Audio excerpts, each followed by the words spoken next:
My Hero Academia has taken over as one of the premier shonen anime for a new generation of watchers, and the relationship between its main character Deku and his rival Bakugo has always felt off to me. Searching for answers, I went back and looked at the first few episodes of My Hero, and immediately I understood exactly why I had this feeling. Bakugo and Deku aren't rivals. They're a bully and his victim trying to appease said bully into complacency. Take the very first episode for example.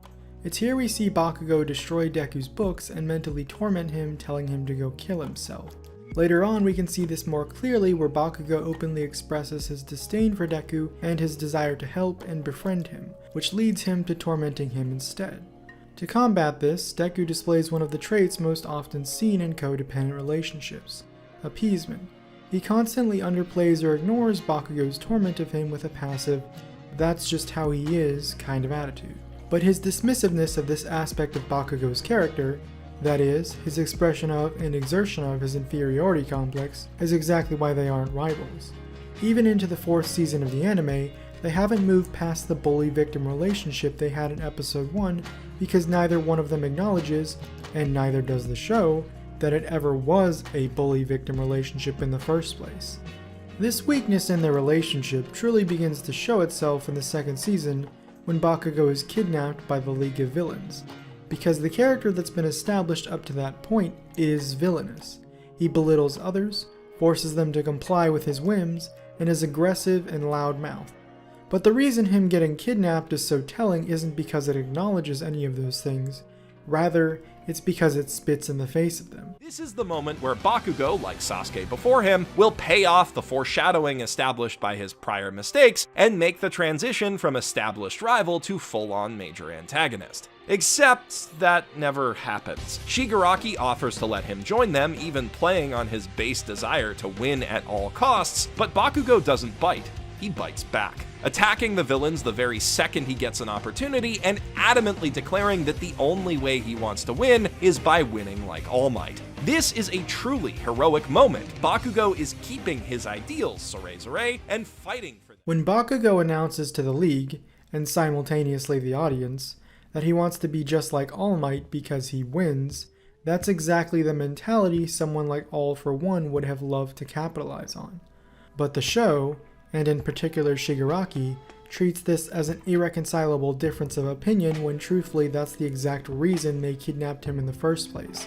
He doesn't recognize All Might's value for its virtue, its justice, or its ability to help people. Bakugo recognizes All Might's value for his strength, his ability to win. And it's here that the show could have capitalized on Bakugo's misconception of who All Might was as a hero by calling into question whether or not his admiration was truly heroic or just plain selfish. Just about wanting power. Just like One for All. Just like a villain. See, it's this singular event that for many fans of the show helped better define Bakugo and his motivations. And it does just that, but not in the way the show intended. Truthfully, had Shigaraki called Bakugo out in this scene, it would have thrown Bakugo's entire motivation into question. He looked up to All Might because All Might was strong, not because All Might was a hero. Because if Bakugo had seen All for One on the TV screen that day, he would have had the exact same reaction. Don't believe me? Look at all of Bakugo's actions up to this point. Every single action he takes is about expressing power, about becoming the best. He doesn't strive to emulate All Might's virtuous behavior because he doesn't care about that. In viewing him this way, we start to better understand Bakugo's behavior toward bullying Deku. His bullying comes out of an expression of his inferiority complex, yes, but his inferiority complex developed out of a desire to feel power. To have so much power over Deku in their relationship, and to use that power to such a degree that Deku would never be a threat to him again. That Deku would never feel the need to have that pitied look in his eyes that Bakugo grew to despise because of the weight of the expectations people levied upon him as a child. When we view it from this lens, it's clear that Horikoshi missed two major opportunities to explore Bakugo's character here. First and foremost is the most obvious one, that Bakugo embraces the argument that he only admired All Might for the power he had and joining the League of Villains, which would have been characteristically consistent for him until that point in the show. This change of allegiances could have been used to give the audience a better understanding of exactly why someone becomes a villain, by giving them a look at the process of a hero becoming one, and what that looks like for their friends, family, and close associates, which is something we've never been privy to before. The second path, which arguably would have been more difficult for Horikoshi to execute, would have involved Bakugo taking a step back and realizing that of all the people in his life, Deku truly encapsulated All Might's persona with his actions, words, thoughts, and beliefs. Plot-wise, everything could have remained the same, but the audience would have bore witness to the birth of a Bakugo who now understood the impact of everything he'd done to hurt Deku and others around him. And having him face Deku with this revelation upon being rescued would have been a huge character moment for Bakugo, but even more so for Deku. Because, assuming scenario 2 held, Deku would have been presented with 3 choices: not forgiving Bakugo at all, which would have been inconsistent with the way his character had been previously established, acknowledging that what Bakugo did was wrong, forgiving him, and trying to move forward as friends, or, in my opinion, the best of the 3 options, acknowledging that what Bakugo did was wrong, forgiving him, and not moving forward with him as friends.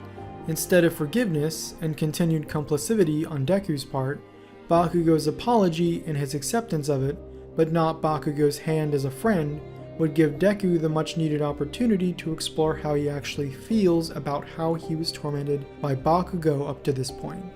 This would add a facet to their relationship that we wouldn't have with anyone else in the cast, an instance of 2 people in Class 1A not being friends, and what that would mean for their friends and their social circles.